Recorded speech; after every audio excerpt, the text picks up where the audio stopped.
Morning, folks. I'm Dave Canterbury with Self-Reliance Outfitters and the Pathfinder School. And here at the Pathfinder School Worldwide in Southeast Ohio, we teach lots of classes from basic, intermediate, and advanced survival, bushcraft 101, ropes and riggings, medicinal and edible plants, camping and woodcraft, and lots of other classes you can choose from at our website at selfrelianceoutfitters.com under the training tab.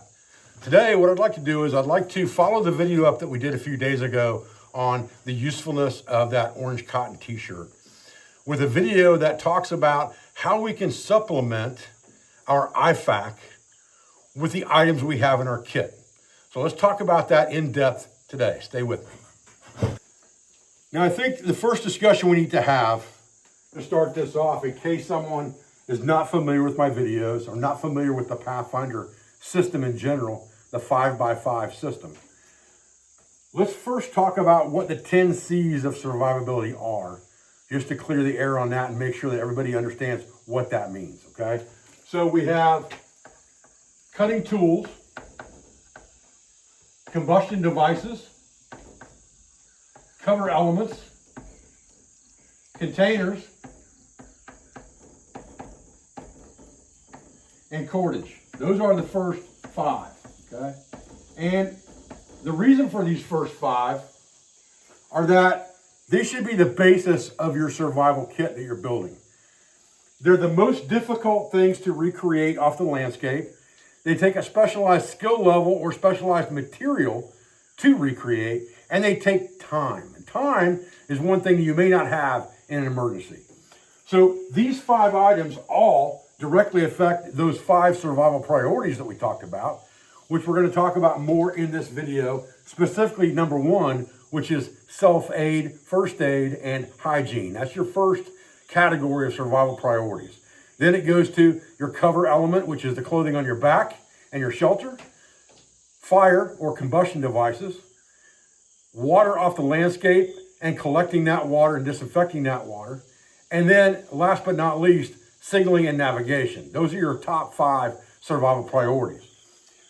So all 5 of these items will directly affect those survival priorities. From these 5, we go to cotton material, which we focused on in that video directly. We go to a compass, a candling device or headlight,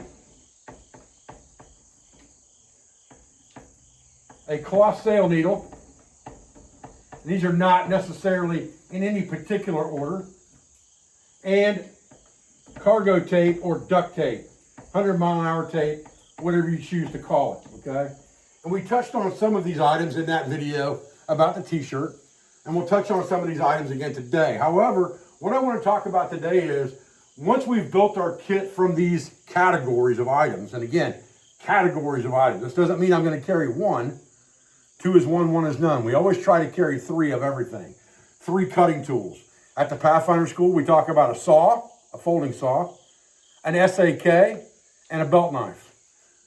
For combustion devices, we talk about 3 simple combustion devices of a magnification lens of some kind, and that could be the one on your compass, a ferrocerium rod, and a Bic lighter, a brand new Bic lighter, okay?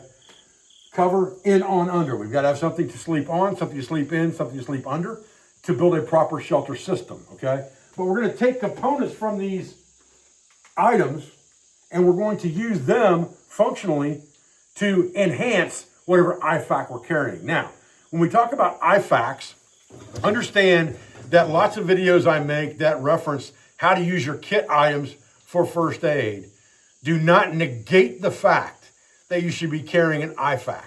They don't negate the fact that you should be carrying a tourniquet and understand how to use it. However, the reality is you may not have some of those things when you absolutely need them, depending on the scenario and what has happened. However, an IFAK in general should be something that controls bleeding, because that's your number 1 problem. We'll talk about that under the 5 B's of self-aid in a minute. And then medications that you're required to take, either on a timely manner or because of things like anaphylaxis, all right, or allergies of some kind. Those medications should be mandatory in your IFAK, along with things that control and stop bleeding. Beyond that, you should be able to get away with most things or the majority of things with items in your kit. And you should be able to supplement even those things other than medications with items in your kit. So for me, an IFAK, medications are the most critical thing in that IFAK because I know I can improvise most other things from this kit. But I wanted to get that out there so nobody thinks Dave's saying don't carry an IFAK, because I've had that construed before, and that is absolutely not what I'm saying. I'm saying this kit will supplement your IFAK well enough that you may not have to use all of the contents, or you may not have to carry as much of those contents, because these will supplement that kit. So let's get started on that today. All right, so first let's talk about what we plan to do with this kit, or the things that we need to address with this kit as we're building it out, and as we're thinking about the multifunctionality of each item. The 5 B's of self-aid are what we teach here at the Pathfinder School in our 5x5 system. And these are the 5 most common things that will happen to you in an outdoor environment or in an emergency. The first one is bleeding. We've talked about that being the #1 survival priority. Breaks, sprains, and strains. Lots of people twist an ankle and things like that on the trail on a daily basis. You trip to catch yourself from falling, and your dominant hand does the catching. You dislocate a shoulder, dislocate an elbow, sprain a wrist. All those things can happen very easily. Muscle strains can happen very easily from climbing when you're not used to climbing on different grades and things like that. Burns, very easy to burn yourself around fire in a camp, okay? Understanding how to address those things and what you can use to do that with are important. Blisters. Blisters are an inevitable thing. They can come from a burn, or they can come from friction, whether it be handling tools when you're not used to it, or walking in shoes that were not properly broke in, or walking further than normal and your shoes tend to wear a blister that you didn't know you were going to get because you hadn't walked that far in those shoes before. Blisters are a big thing. And then bites and stings, whether that be insect, animal, reptilian, whatever the case may be, you need to understand that. All right, so I'm not going to go real deep into each one of these subject matters because that's really for a wilderness first aid course, which we offer here at the Pathfinder School. You can find it on our website. We are a Red Cross certified training facility here at the Pathfinder School, and we have at least 2 wilderness first aid certification classes every year. I would suggest that you understand how to treat each one of these type injuries that are the most common before you step off into the woods to begin with. Now, along with the 5 B's of self-aid, we look at hygiene, all right? Hygiene is a big part of self-aid in general. And with that, I have a very simple acronym here of DMC, which happens to be my initials, David Michael Canterbury, DeLorean Manufacturing Company. However you want to remember it, doesn't matter. DMC. We want to keep ourselves and our clothing dry. We want to keep ourselves well manicured. And when I say well manicured, I'm not necessarily talking about mani-pedi type stuff here, okay? I'm talking about you don't want to walk around with ragged nails and things like that, or great big long fingernails that you can break off in the woods and have problems. You want to make sure that your teeth and your mouth are clean. You want to make sure that your feet and your toenails, things like that, are taken care of in the woods in any situation. But in an emergency, it becomes even more critical because those things can make you miserable very, very quickly. All right, and then you need to keep yourself and your clothing and your equipment clean. All right, that's all part of the hygienic process.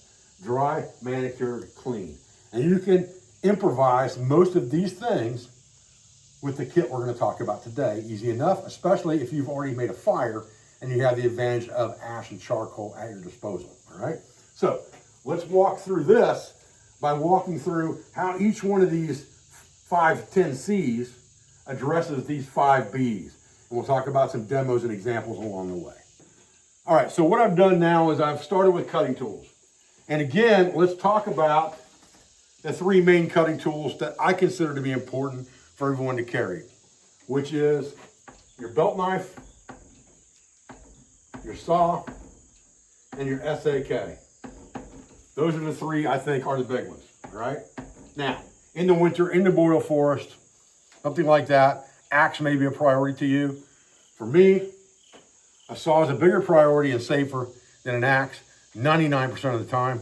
We can go into that in another video if you'd like, but that's just my personal opinion, okay? So these are what I suggest at the most basic level at the Pathfinder School. And again, remember, basic level usually means basic skill level as well, and axes should not fall into that category, all right? So,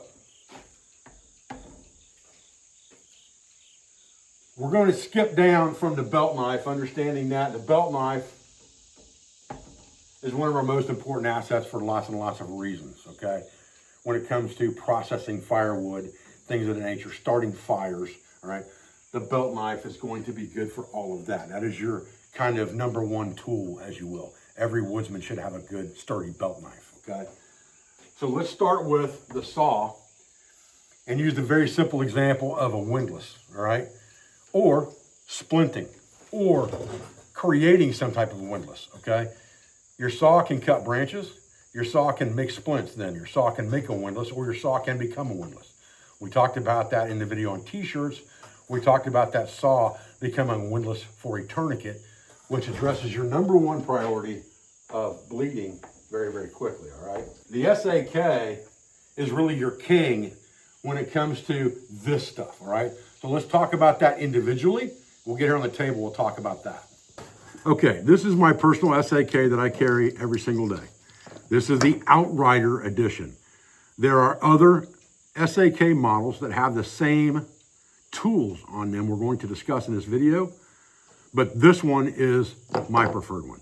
Probably if you ask me what one tool I would never want to give up in my kit, the SAK would most likely be that tool, honestly, because it does so many things. All right, as far as the bleeding aspect goes of things, you know, we have a saw on here, so we could cut a windlass with this if we needed to very, very quickly. Could we use this tool itself for a windlass? You probably could, but it wouldn't be very effective unless you had a very small diameter tourniquet, like a piece of cordage, which there are obviously better ways to do that than with a windlass, which we'll talk about in this video when we get to cordage. As far as break springs and strains, again, you have a saw here, so you can use it to make splinting material if needs be. As far as burns and burn-related injuries, there's not a whole lot here that's going to affect that, although you have to remember that your knife is going to be used for cutting bandage material and things like that most of the time. You also have a pair of scissors on here if you had to remove dead skin from an area that had dried up. You need to remove that so it's not hanging off like a tag, bumping on things if you're letting open air get to something. You have a pair of scissors that can easily remove that stuff, okay? Better than taking a knife blade and trying to do it. Scissors do a better job of that. That's why I insist on my SAK always having scissors, because it has distinct advantages when it comes to not only self-aid, but also to hygiene. Burns, we just talked about with this, all right? Blisters, again, popping a blister, something like that. If I don't have a sail needle, which is the better option, I can use the scissors to clip the bottom of a blister to drain it if that's what I choose to do. Easy enough. So there are some things that I can do with this when it comes to blisters. When it comes to bites and stings, I want to be able to remove stingers, and the easiest way to do that, or the easiest way to remove a tick, is with a pair of tweezers. Now, if you look at these tweezers, you can see that these are a little different than the tweezers that come standard with your SAK, and that's because I have ground them to a point.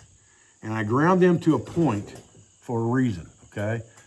So that I can easier get a hold of things with the pointed end of that and get into things to grab small seed ticks, small splinters, thorns, things like that. Those pointed tweezers come in very handy for that.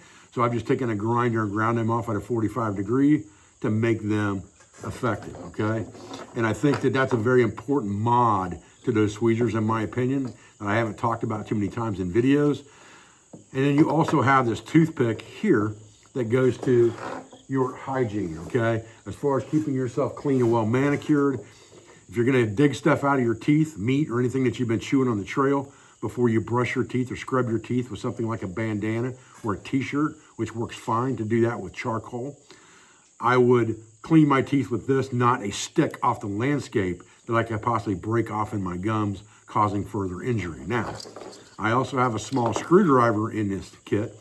Not only is it good for adjusting declination on a compass that requires a tool, it's also the same screwdriver used in your glasses. So if you wear glasses, as a rule, having this to tighten up a screw in your glass that's becoming loose can be very important. And you say, well, how am I going to see that screw with my glasses off? The magnifying glass on your compass is what you're going to use for that, okay? We'll talk about that in a few minutes as well. But just the fact that you have scissors for manicuring your nails, whether that be foot nails or hand nails, you have scissors for cutting things that you might need to cut up close and personal.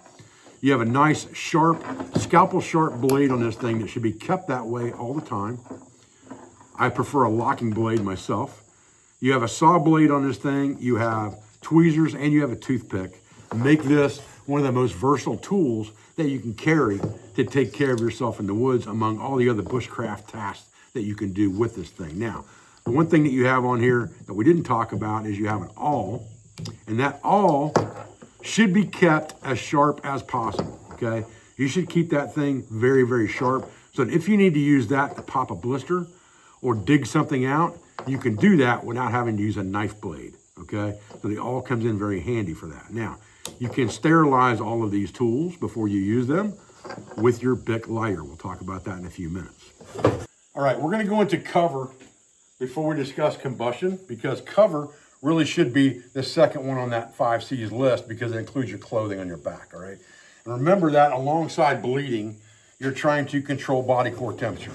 And one of the things that I tell people at my most basic level classes is survival is as simple as 3 things. Don't bleed out, don't get too hot, don't get too cold. Barring any traumatic injury, if you can control those 3 things, you pretty much got the survival game licked, okay? Now, with our cover element, we discussed that it should have 3 components to make a proper shelter. In, on, under. At the Pathfinder School, at the most basic level, and that's kind of the kit we're talking about in this video, we talk about our in being a whoopee or a swagman roll. And again, that's seasonal. It gets colder, you might need to go to wool blanket on that, okay?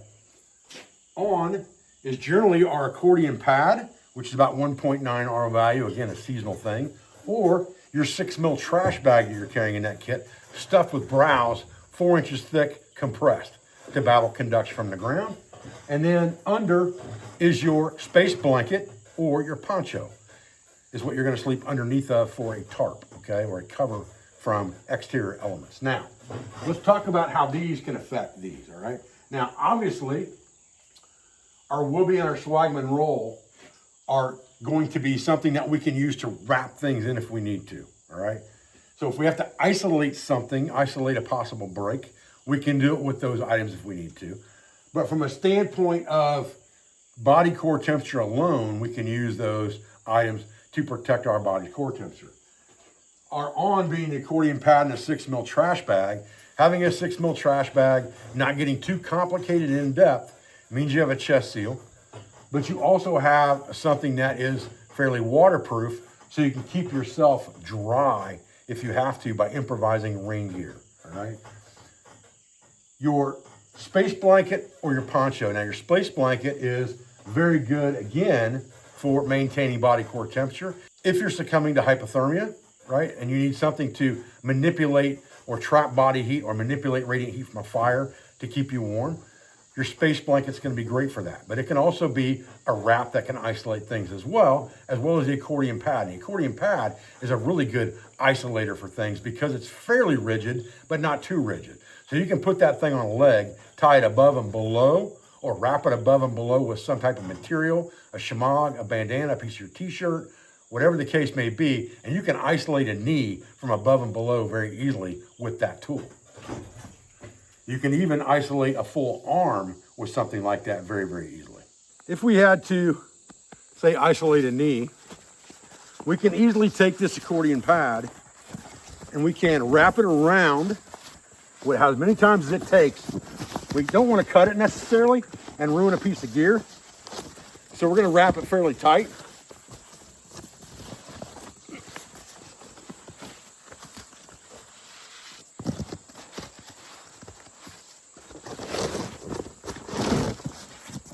And this may not be the easiest thing for you to do if you're by yourself, but it can be done.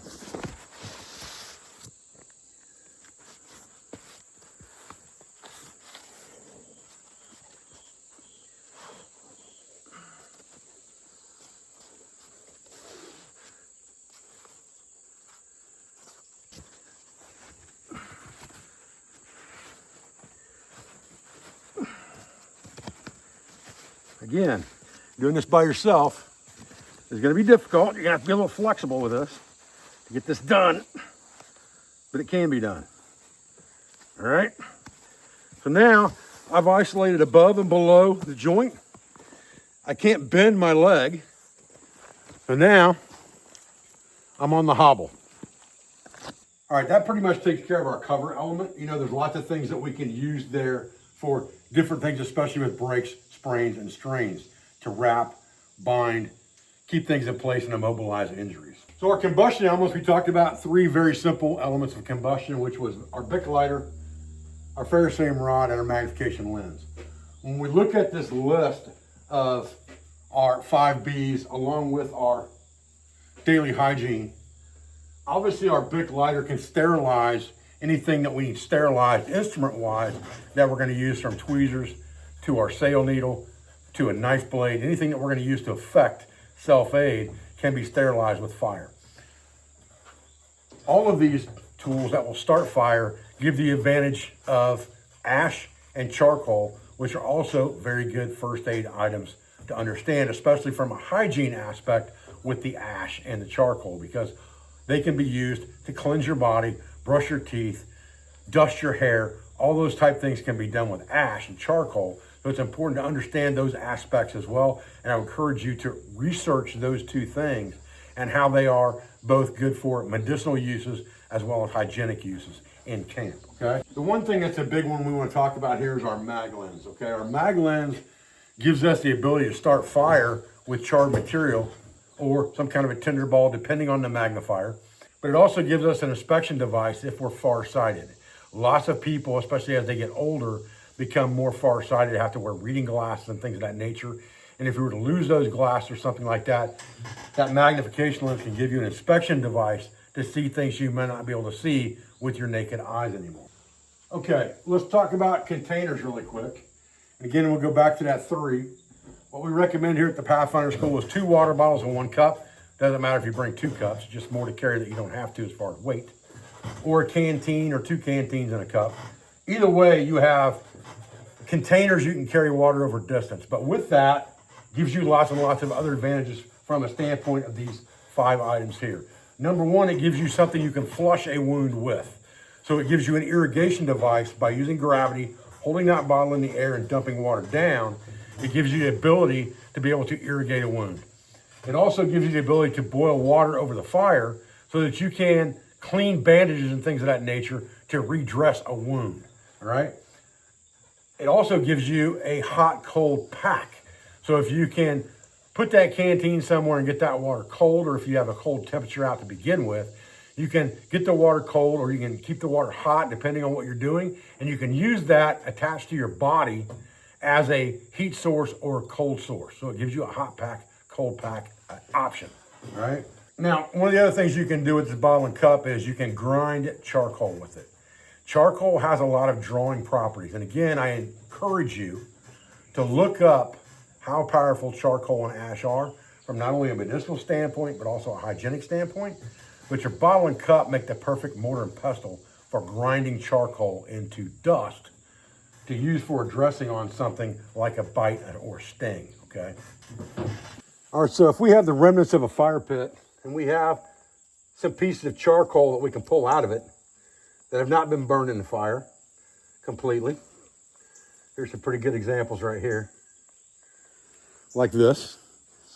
We can then put that into the cup, and it gives us a place not only to collect that stuff, but also gives us a grinding device. We can grind that down with our bottle into a fine powder, like a mortar and pestle. And now we end up with powdered charcoal that we can use for other things, okay? So if you're gonna brush your teeth with charcoal and a rag, this is a great way to do that. If you need to ingest some charcoal for a possible poisoning or something like that, this is a great way to do that. So it's just another use for this bottle and cup as far as a self-aid, first aid, or hygiene item. Okay, now, obviously, the more you understand about the natural world, the more you can use things to make medicine with. So your bottle and cup set is very good for things like decoctions, infusions, to create fomentations. But obviously you can use it from a basic standpoint to clean bandages and for hygiene like we just talked about. All right, let's move on. The next one is cordage. This should be a no-brainer for most of you, obviously. Anything you need to tie, lash, and bind, cordage is the king. You can make cordage out of certain elements of your kit if you need to, like we talked about in the cotton t-shirt video, but most of us are carrying cordage with us. And understanding how to use this cordage is important if we have to for certain things that we really don't want to use it for, like a tourniquet. We need to understand the best way and fastest way to do that. And what I would tell you is that that would be my absolute last resort, life or limb, to put a piece of paracord on a bleed, all right? But if I have to do it, I have the utility cord in my pocket, and the way it's set up, I can do it in seconds. And seconds matter when it comes to an arterial bleed. So let's talk about that real quick, and I'll show you how I do that, just so you get that lesson in case you were to ever need it in a drop-dead emergency. All right, so this is my 6-foot utility cord that's in my pocket all the time. And this is the Pathfinder dog bone, which has not been released yet, incidentally. This is the final production prototype. But it's basically just a toggle that can be used multifunctionally on your line. We're gonna take advantage of that toggle and this bowline loop for a makeshift tourniquet. Now, you have a stop knot on the other end. This is a typical utility cord that we teach at every class here at the Pathfinder School, minus the toggle. But adding the toggle makes this even more effective as a tourniquet. So all we have to do, we've got it hanked up, so all we have to do is pull it out, and it's gonna come undone immediately. Then all we need to do is grab the toggle and the loop. Pull the loop around our leg where we're gonna apply the tourniquet, put the toggle through and leave the rope in. When we pull this down, it's going to trap that rope underneath. And as you pull down, it's going to self-tighten. And you can yank that down as tight as you need to yank it to get that tourniquet on, and it's not going to come undone. You're gonna have to fight this tourniquet to get it, or fight this tog bone to get it undone. But once you get it tightened down to where you want it, now once you've got this thing snugged up where you want it, on your leg or on the limb, you come around this back side and just treat this like a boat cleat. You're gonna half hitch one side, you're gonna come around the other side and half hitch again, and half hitch again, and half hitch again. So you got 4 half hitches on there. That thing is not gonna move or come undone. It's that simple. Now, this is a last ditch, life or limb tourniquet we're talking about. Get that straight in your head now. Dave's not telling you to go out and use paracord for a tourniquet. Dave's telling you if you have no choice, this is a way that you can do it with something that you're gonna have in your pocket all the time. Now, second option on that, and I wouldn't necessarily call it cordage, but something that's on your person would be a belt, all right? Depending on the belt you have, you can use a belt for a tourniquet. My belt happens to work really, really well for a tourniquet.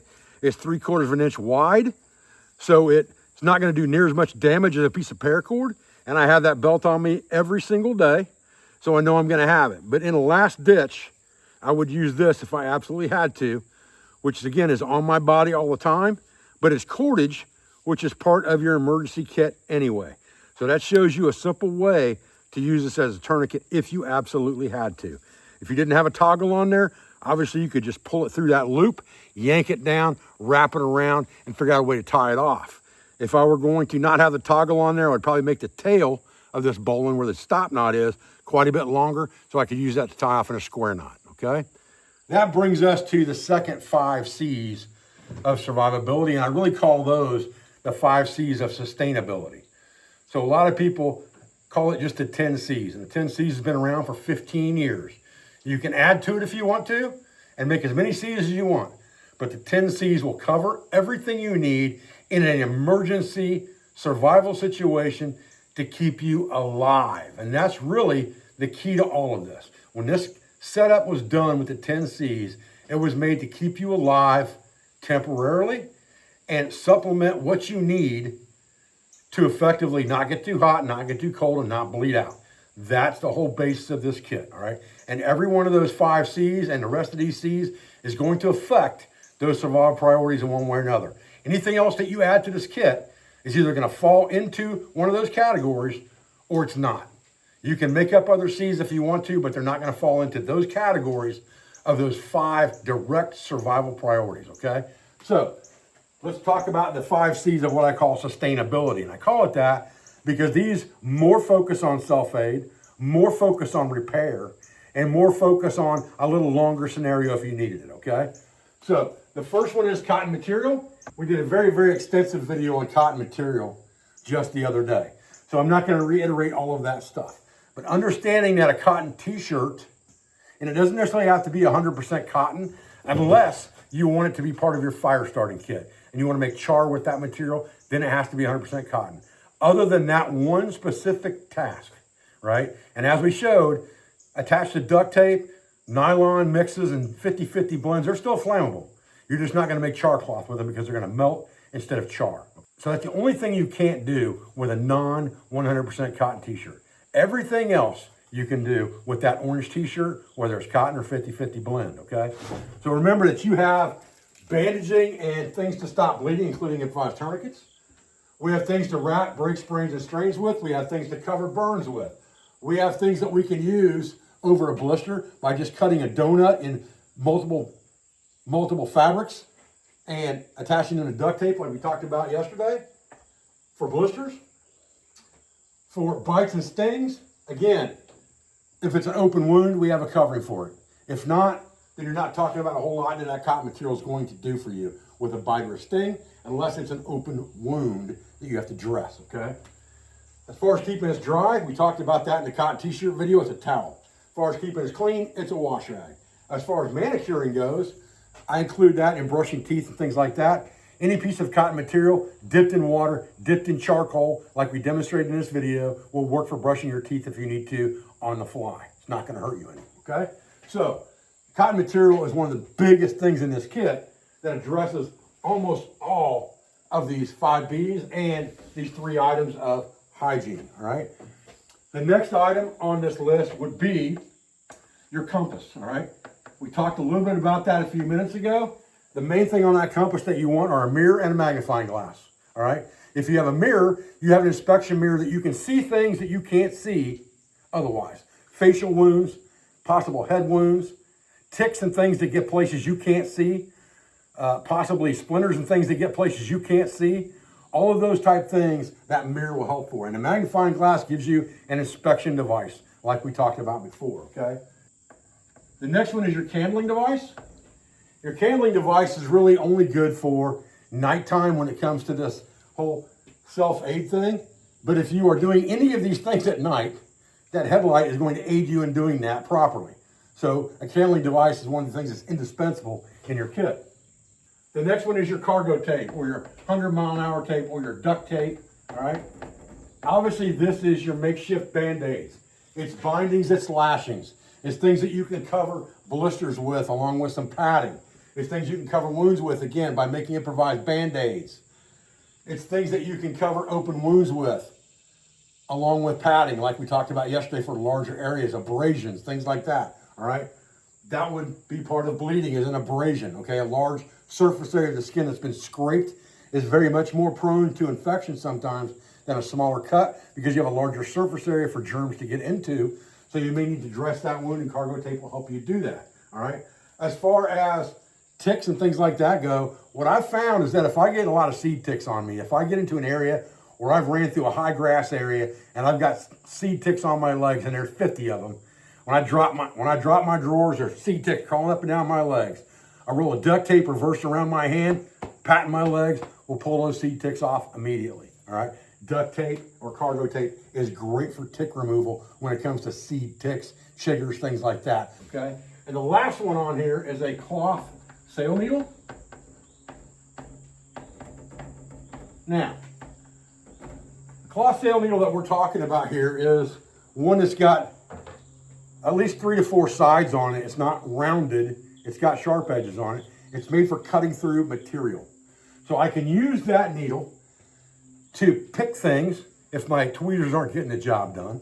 I can use it sterilized with my lighter to pop a blister, things like that. I can use it to clean debris out of an open wound or an abrasion before I cover it with something. And in the end, I could also use it for external suturing if I needed to do that for some reason.